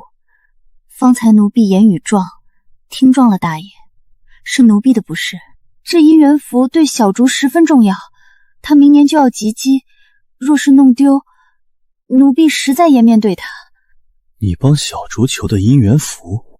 是，小竹纯良，又信得过奴婢，奴婢便应了帮她这个忙。原来如此，方才的顶撞我不计较，回去吧。还有一事，奴婢想跟大爷说，奴婢的姻缘，自有奴婢自己做主。我知道了，你的事你自己定便是。快回去吧，别冻着孩子。多谢大爷。大爷真是阴晴不定。紫竹，去请薛奶娘来，让她带着诺诺一起。我想在离开之前带她去大雄宝殿上炷香。夫人，你要带薛奶娘去上香？叶儿几次遇险，都是她挺身而出，这心里头的感激总得有个地方表一表。佛前供炷香，保佑她和诺诺平平安安。夫人真是菩萨心肠，奴婢这就去请。大夫人，您找我。婉宁，这几日辛苦你了，陪我去大雄大殿上炷香吧。我想在佛前谢谢老天，把你送到我身边来。夫人言重了，这都是奴婢分内之事，奴婢哪敢当夫人的谢？什么分内不分内的，你做的早超出了分内。叶儿那日噎住，若不是你，我都不敢想。走吧，别推辞了。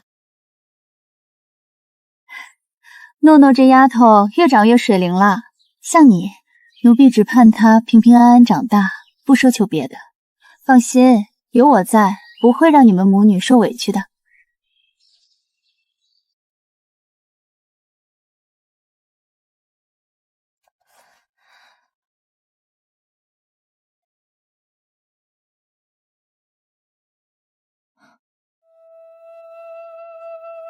佛祖在上，信女薛婉宁无父无母，孤身一人带着女儿，承蒙大夫人收留，恩重如山。求佛祖保佑大夫人身体康健，小主子平安长大，保佑我和诺诺能在这府里安安稳稳地待下去。起来吧，心诚则灵，佛祖会听见的。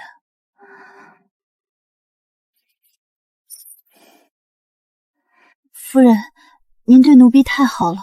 别说了，奴婢，你对我叶儿的好，我都看在眼里。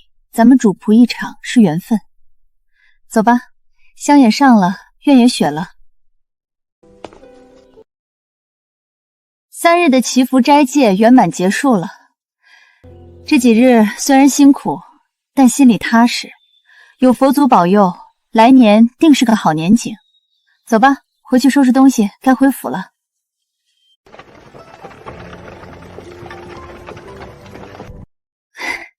诺诺，咱们要回家了，回去就有热炕头睡了，高不高兴？唉，总算熬过去了。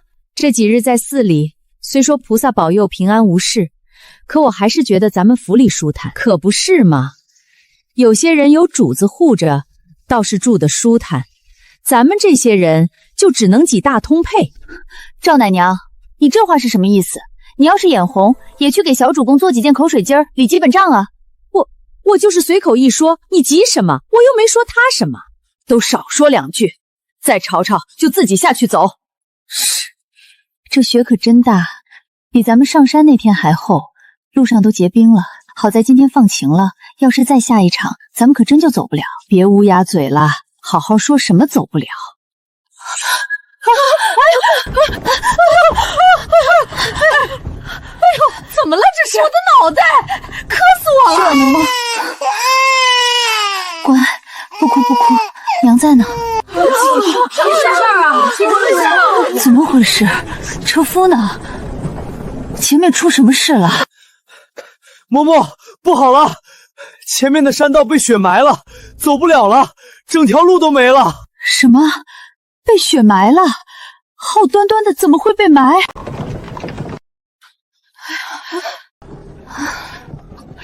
这可怎么办？不会困在山上吧？我就说早点走，早点走，非要磨蹭到这时候。这些好了，都怪你们！你嚷嚷什么啊？谁磨蹭了？又不是咱们说了算的。主子们没动身，你还能自己走不成？那也不能。都给我闭嘴！吵什么吵？天塌不下来。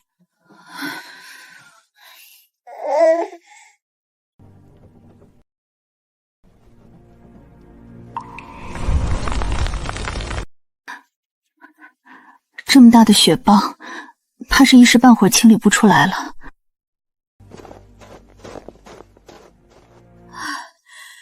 老天爷，这可如何是好？嬷嬷，前面的路被雪堵死了，领队说让咱们先掉头回寺里，等雪停了再想办法。回寺里？这得等到什么时候？年关底下，府里一堆事儿等着呢。等着，我去请示主子。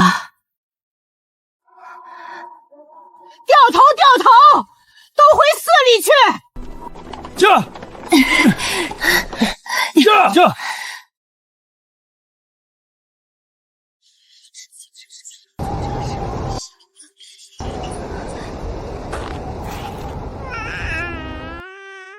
这阵仗可不小，你看那些人都慌了神了。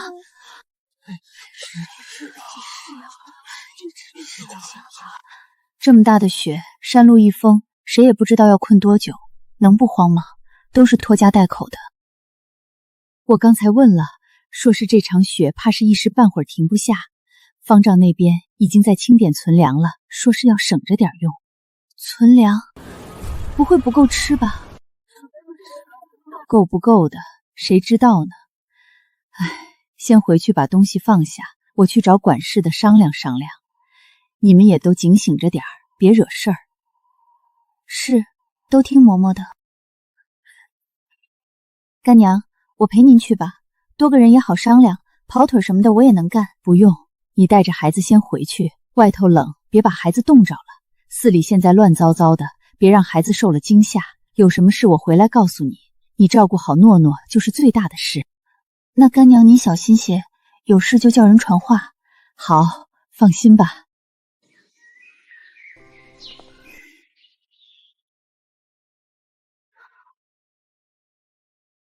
薛妹子，你说这雪要是一直下，咱们会不会困在山上出不去？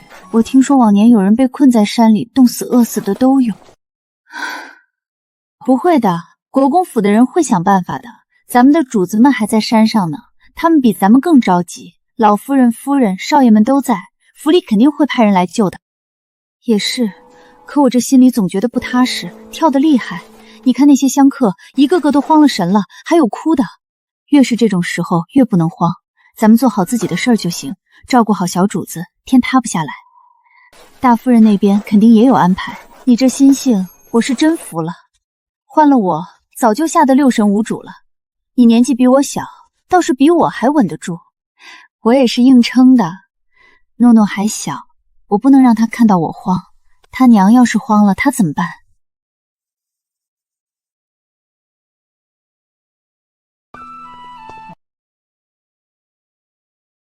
翠华姐，你也回去歇着吧，养足精神。明天怕是有的忙了。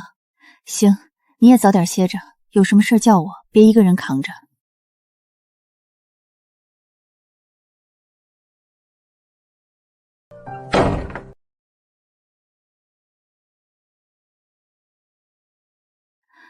诺诺，咱们可能要在山上多待几天了，不过没关系，娘会保护好你的。这雪要是再下几天，寺里的粮食和炭火怕是不够用。今天厨房送来的粥已经比前2天稀了，照这个势头下去，用不了几天就得断粮，得提前做些准备才行。明天一早得去打听打听寺里还有多少存粮，看看能不能想办法弄点吃的。冷死了！这鬼天气，炭呢？怎么还没人送炭来？哪儿还有炭？管事的说了，寺里的炭先紧着主子们用，咱们下人只能熬着。熬着？这怎么熬？我这把老骨头怕是熬不过今晚。谁去跟管事的说？说有什么用？主子们那边也不宽裕。听说老夫人的炭都减半了，你还想跟老夫人争不成？乖，不哭，娘抱着你呢。薛妹子，洛洛没事吧？小脸冰凉的，冻着了。这么下去不是办法，孩子受不了。各位嬷嬷姐姐，咱们不能这么干等着冻死。寺里没有炭，难道就不能自己想办法吗？想办法？想什么办法？这大半夜的，外头冰天雪地，能有什么办法？捡柴生火，大相国寺周围都是山林，近处总能找到一些枯枝。捡柴？这大半夜的，外头雪都齐膝深了，你出去捡柴，别柴没捡着，人先冻死了。就是啊，薛奶娘，你不是开玩笑吧？外头那雪，人都走不动。我观察过了，寺后墙有几棵大松树，下面积雪浅，松针底下肯定有干松枝。我今晚就去，有没有人愿意跟我一起？我跟你去，总不能真冻死在这儿。洛洛还这么小，受不了这罪。那我也去，多个人多份力，总比躺着等死强。我可不去，你们爱折腾折腾去，我就在这儿待着。那就我们3个去。翠华姐，你帮我带下洛洛，我先去找工具。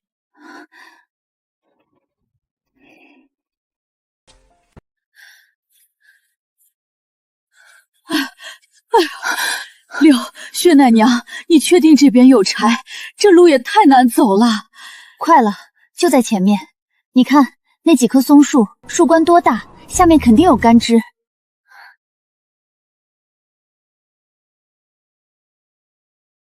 真有，薛妹子，你怎么知道的？白天我就留意了，这松树油脂多，枯枝干燥，好烧。咱们多捡些，今晚就能熬过去。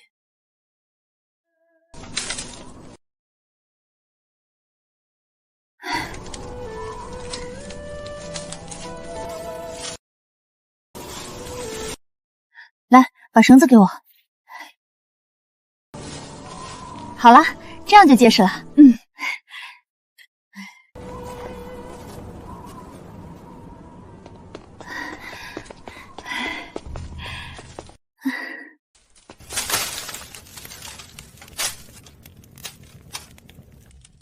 还真捡着柴了，运气不错嘛。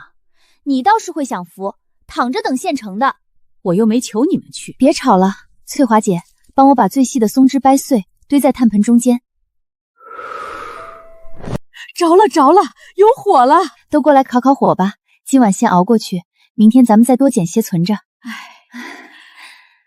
薛妹子，你可真是咱们的福星，要不是你，今晚真不知道怎么熬过去。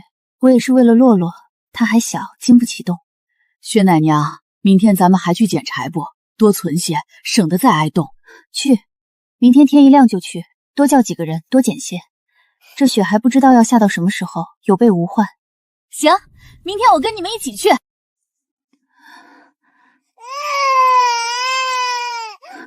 叶儿乖，不哭不哭。紫竹，炭呢？怎么还不送来？夫人，管事的说了，司里的炭都用完了，连老夫人的炭都减半了，实在没处弄炭去了。那怎么办？叶儿这么小，冻坏了可怎么好？对了，夫人，奴婢听说昨夜薛奶娘他们在通铺里用捡来的干柴生火，烧得可旺了，他们那边可暖和了。婉宁，她还有这本事，快去请她来，让她教教咱们怎么弄。大夫人，您找我。婉宁，快起来，听说你会用干柴生火，能不能帮我们也弄些？叶儿冻得直哭，我实在没办法了。夫人别急，奴婢这就去办。寺后有几棵老松树，树下有枯枝，捡来就能烧。紫竹，你带几个人跟婉宁去捡柴，多捡些，也给老夫人那边送些去。是，夫人。就是这几棵，你们看，树冠大，下面的雪薄，把松针扒开，底下就有干松枝。真的有，还不少呢。我也找到了。薛奶娘，你怎么知道这里有柴的？你之前来过？白天没事的时候四处转了转，留意了一下，这松树油脂多，枯湿干燥好烧，烟也不大。你可真细心，难怪夫人这么看重你。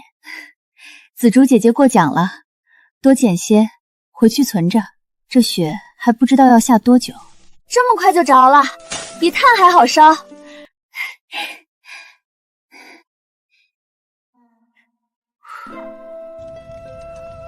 松枝火旺，就是烧得快，得多备些。夫人，您离火盆近些，让叶儿暖和暖和。总算好了，婉宁，多亏了你。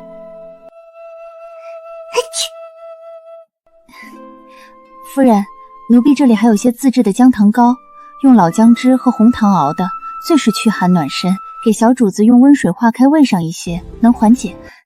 你连这个都备着，洛洛体弱，奴婢常备着。姜能驱寒，红糖补气血，小主子喝点暖暖身子也好。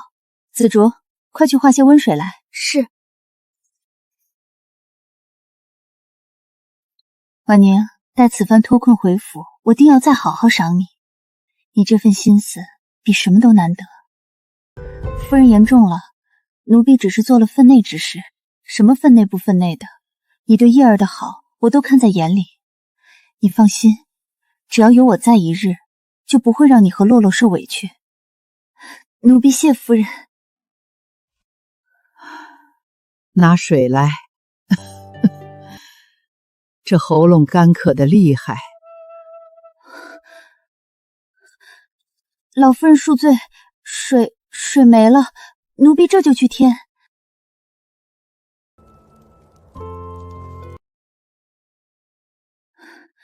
老夫人，不好了，寺里水井被冰封住了，打不上水来。奴婢去了2趟，都是空的。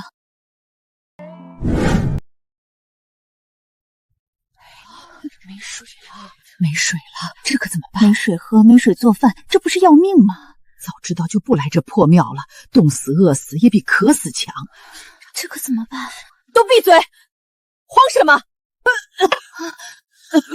没有井水，难道不能取雪水吗？外头满山都是雪。有理，快多派些人去取干净的雪来，用锅子化了烧开，快架火烧。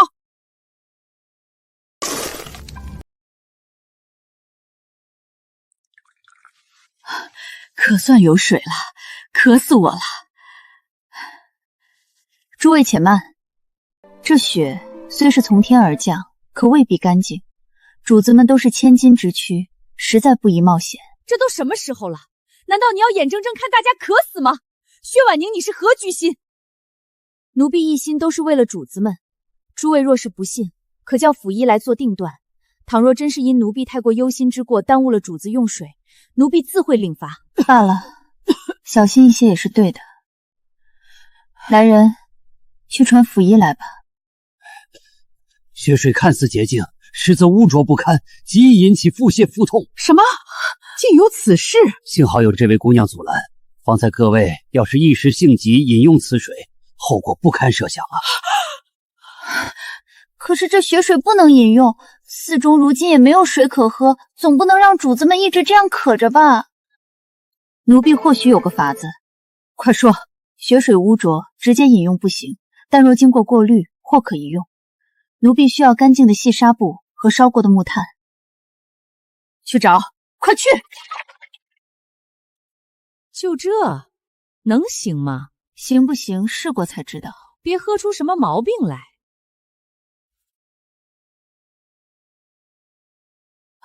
你，夫人稍后，等半个时辰便至。脉象平稳，暂无异常，此法可行。以木炭吸附肮浊，虽不能完全净水，但如今情况紧急，或可一试。那就快按薛氏的法子办。你叫薛氏，是个有心的。去，把那枚阳至玉观音坠子赏他。奴婢谢老夫人。大夫人，你怎么了？静书，你醒醒！大夫人这是寒气侵体，引发了旧疾。她生产之后本就体弱，如今这情形，怕是冻着了。若不立刻让她暖和过来，只怕有性命之忧。快，把所有的木炭和柴火都拿来，全烧了！夫人，木炭早就没了，干柴也所剩无几了。那怎么办？静书她……薛奶娘不是最有法子吗？方才过滤雪水救了大家，这会儿大夫人性命攸关，你怎么反倒一声不吭了？夫人，奴婢倒是有个土法子，只是不知道管不管用。什么法子？快说！奴婢需要一个大的陶盆，烧得滚烫的鹅卵石，还有厚棉被和粗布。去找，快去！先把棉被铺在陶盆里，再把热石头倒进去，外面用棉被裹紧，再用粗布编2个袖筒，一头套在大夫人手上，一头连在盆上，热气就能顺着袖筒暖手。是。母亲，静书，你醒了，吓死娘了！脉象平稳多了，此法以石杵热，棉被保温，从四肢末梢回暖，不伤脏腑。这位奶娘心思个有本事的，奴婢只是依着乡间所见，幸得老天保佑，大夫人无恙。说起来，方才还要多谢赵奶娘提醒，若非赵奶娘关切询问，奴婢一时慌乱，还真未必想得起这微末法子。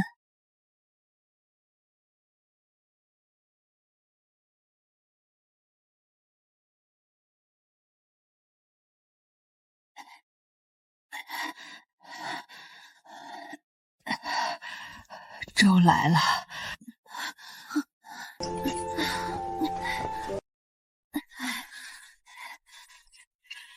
给我多盛点，我都快饿死了。每人就这么多，多了没有？粮食就剩这些了，大家去晕着点儿。这叫粥？这不就是米汤吗？米粒都能数得清，这怎么吃得饱？有的吃就不错了。主子们那边也就多几根酱菜，你还想怎样？我什么我不喝拉倒，给我饿得前胸贴后背了。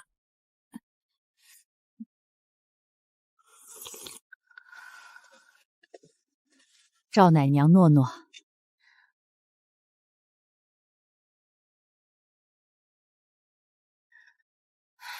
一天比一天稀了，今天这粥比前2天的又稀了一半。照这样下去，再过几天怕是连米汤都喝不上了。谁说不是呢？主子们那边也好不到哪儿去。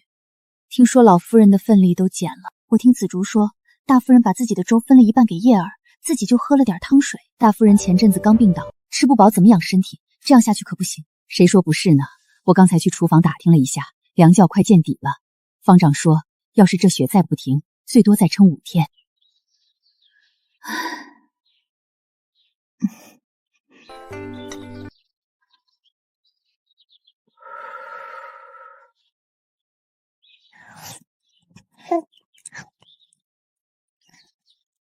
你也得吃点啊，你还要喂诺诺呢。我没事儿，死不了，我就是没什么胃口。胡说，你都几天没好好吃饭了，再不吃，你自个儿先倒下了，诺诺怎么办？我真的不饿，诺诺还小，她不能饿着，我撑得住。哟，薛奶娘真是好母亲啊，自己不吃全给孩子。不过你也得想想，你要是饿倒了，谁替你当值？小主子那边可少不了人。赵奶娘，你少说2句，人家为自己的孩子碍着你什么事儿了？我就是好心提醒一句，这年头好心当成驴肝肺。赵氏，你要是闲得慌，去厨房帮忙劈柴去，别在这儿嚼舌根。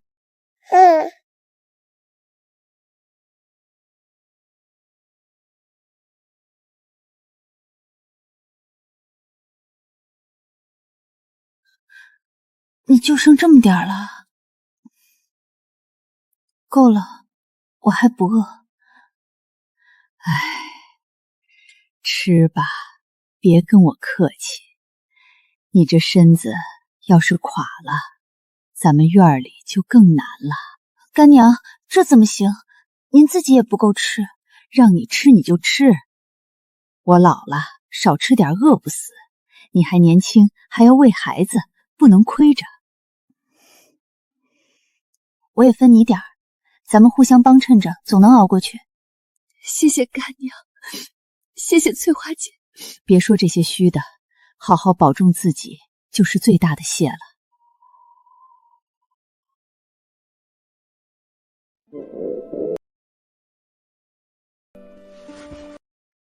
雪妹子，你睡着了吗？没有，饿得睡不着。我也是，今天那碗粥我3口就喝完了，肚子里跟没东西一样。你说这日子什么时候是个头啊？谁知道呢？雪一天不停，咱们就1天下不了山。下不了山也就算了，关键是没吃的。今天厨房那边说粮窖快见底了，再这么下去，连稀粥都喝不上了。到时候拿什么喂小主？都怪你们，非要来这破庙祈福，在家过年多好，非要折腾。现在好了，困在这儿等死。你怪我们？是老夫人定的规矩，有本事你找老夫人说去，跟我们嚷嚷什么？我就是说说，还不让人说话了？都闭嘴！大半夜的吵什么？嫌饿得不够难受是不是？都省点力气，明天还不知道有没有粥喝呢。薛妹子，你要去哪儿？我去方便一下，你们先睡。外头冷，多穿点，别冻着了。知道了，干娘。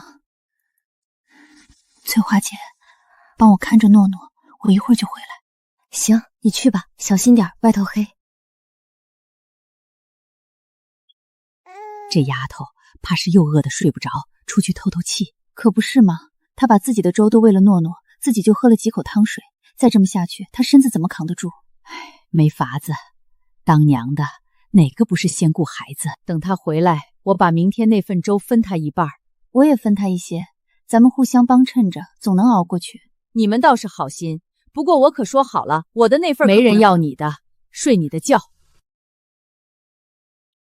上山那日，就依稀记得这里有个池子，这个季节应当是有鱼的。老天保佑，一定要有鱼啊！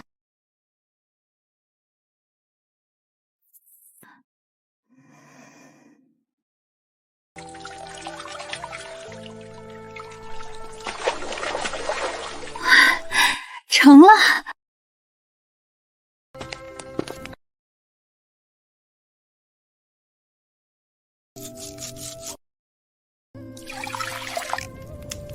得给干娘和翠黄姐都带上些。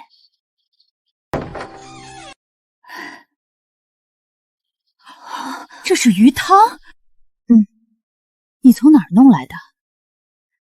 刚来大相国寺的时候，我便发现梅林后有一个湖泊，这几日实在饿得受不住，便想着去凿冰捕鱼。薛妹子，平时看不出来，你可真是胆子大。这可是庙里，怎么就沾上荤香了？不过要是我有你这头脑，我也那般做。都快饿死了，还讲究什么规矩不规矩？可惜这寺里条件太艰苦，只能煮点鱼汤喝喝。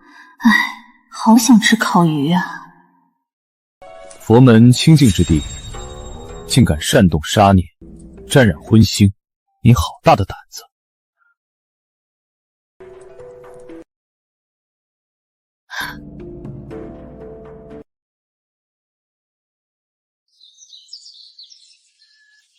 糟了，是二爷。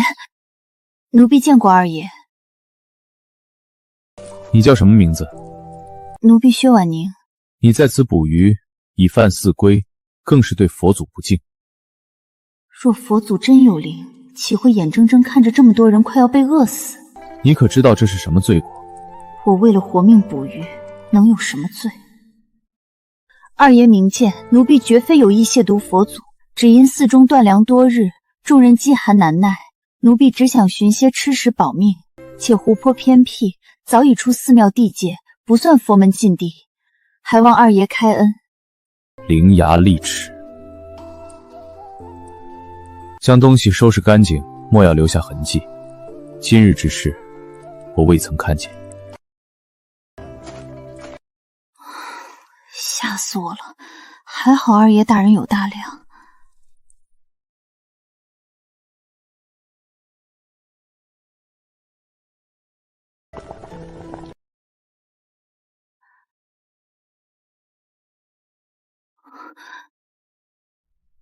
二爷，您怎么在这儿？这二爷是鬼吧？怎么无处不在的？走路都没有声音的。寺中断粮，人人饥肠辘辘，鱼汤虽简陋，却也能暖身果腹。二爷要不要尝尝？暖暖身子也好。你倒是打得好算盘，让我喝了这汤，便与你成了同谋，日后便不好再拿此事罚你了，是吗？一石二鸟。奴婢不敢，只是顾念二爷身体。人是铁，饭是钢，那么久不沾荤腥，喝点热汤也是好的。二爷要是病倒了，那才是大事。人是铁，饭是钢，倒是有趣的说法，味道尚可。不过，就算我喝了鱼汤又如何？我是主子，你是奴婢。我说我未曾喝过，你觉得旁人会信你还是我？二爷怎么可以这样？喝了我的鱼汤就算了，还要倒打一耙。府里的主子真是除了那位面冷心热的大爷，没一个好人。下人们都说二爷温润谦和，最是好相与。他哪里好相与了？分明是只狐狸。二爷若是还想告发奴婢，那就去吧。至少奴婢让二爷喝了鱼汤，照顾到了二爷，奴婢已经满足了。逗你的，鱼汤味道不错，下次小心点儿，别被别人再抓到了。可恶，太可恶了！二爷看着人模人样，心肠却是黑的。我什么都没捞着，还搭了碗鱼汤进去，下次再也不给他喝了。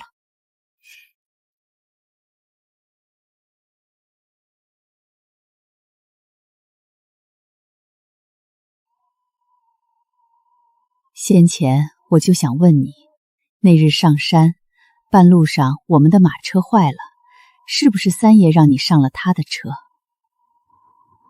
我瞧见他马车停下来了。三爷怎么会让你上车？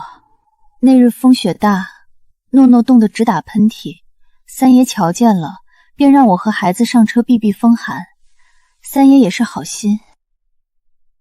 三爷啊，虽说性子是跳脱顽厉了些，行事也没个章夫，但这心肠到底还是像国公爷和夫人，是好的，到底是方家的血脉。心善，那明明是个阎王。我记得你入府时刚好撞上三爷打杀了个下人，你是不是觉得三爷性子暴戾，不是个好相处的？傻孩子，府里的弯弯绕绕哪有那般简单？你只看到三爷处置那丫鬟的手段，却不知道那丫鬟做了什么。那丫鬟胆大包天，给三爷下药，想攀龙附凤，坏了三爷的清白。这要是传出去，三爷的名声还要不要了？那丫鬟不仅逾越规矩，更是触碰主家不能容忍的底线。主家处置他，一是他犯了大忌，二来也是杀鸡儆猴，给所有人看看下场。真以为国公府是能由着他们胡来的地方？那丫鬟死得不冤。干娘说的是我先前想差了，我不该以貌取人。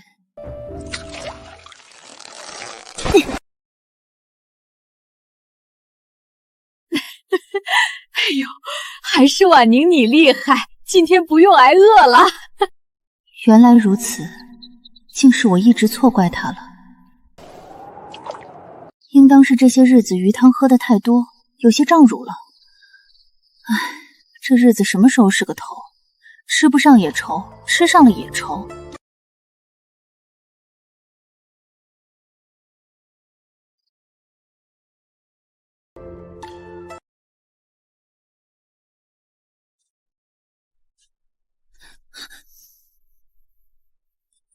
三爷，最近这几晚你似乎都不在屋内，深更半夜的去哪儿了？三爷说笑，奴婢一直在屋内睡着呢。怎么这个时辰站在门外吹冷风？奴婢起夜也是时常有的事。哼，带上那小家伙跟我走。夜深，诺诺已经睡了。要么你带他跟我走，要么我现在就带你走，你也不用再见他了，你自己选。好。喂，你过来。这家伙想干什么？算了，生死有命，豁出去了。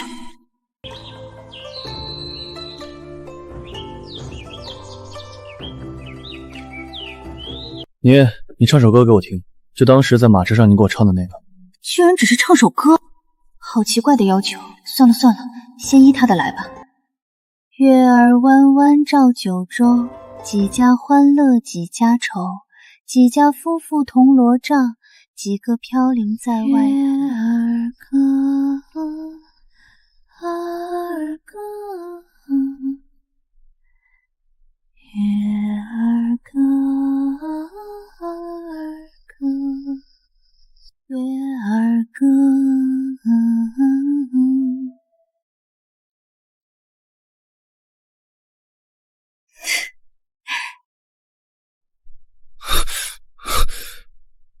你笑什么？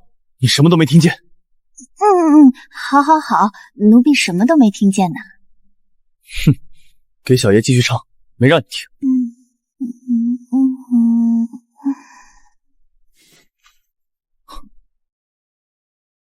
这是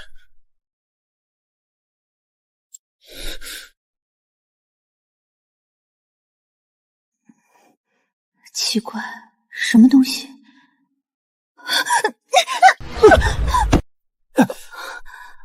哎呦，你干嘛呀？你别哭了，我又不是故意的，我就是看你衣服湿了想帮你。薛婉宁，我真知道错了，你别哭了，你哭得我心里难受。三爷，奴婢只是个奶娘，只想安安分分带着女儿过日子。您金尊玉贵，想要什么样的女子没有？何必来为难奴婢？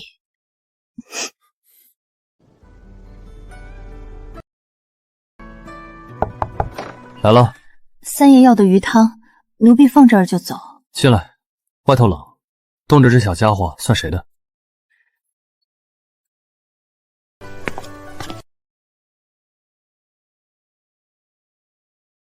三爷看什么？看你气色，比前几日好多了，看来鱼汤没白喝。三爷，您快喝吧，凉了就腥了。比府上厨子做的咸。奴婢多放了半勺盐，三爷若嫌咸，不咸，正好。你笑什么？没什么，三爷慢用，奴婢先回去了。急什么？坐会儿。三爷，男女有别。昨晚你在我腿上睡了一宿，现在说男女有别？那是奴婢睡着了。那今晚别睡了，我睡不着，你陪我说话。三爷，你欠我的。昨晚你把我推去撞了床栏，后脑勺到现在还疼。那是三爷先。疼，真的疼。一盏茶，说完奴婢就走。行。三爷，天都黑透了，奴婢该回去了。回去做什么？大通铺又冷又挤。那是奴婢该待的地方。薛婉宁，你就没想过换个地方待？三爷这话奴婢听不懂。等回了府，我跟母亲说，把你调到我院子里来。不行。为什么？奴婢是大爷院子里的奶娘，只管小主子。三爷院子里不缺人。我要是非要呢？你打了我那么多次，我讨债还不行？三爷，你想害死奴婢吗？我又不是那个意思，我就是想让你日子好过些。三爷好意，奴婢心领了。奴婢只想安安稳稳把诺诺养大，旁的什么都不想。他爹呢？死了。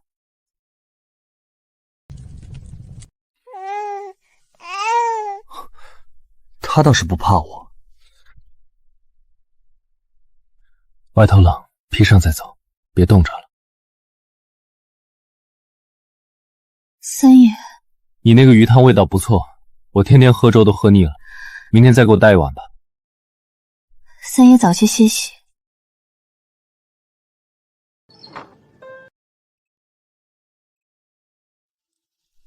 薛婉宁，你可真麻烦。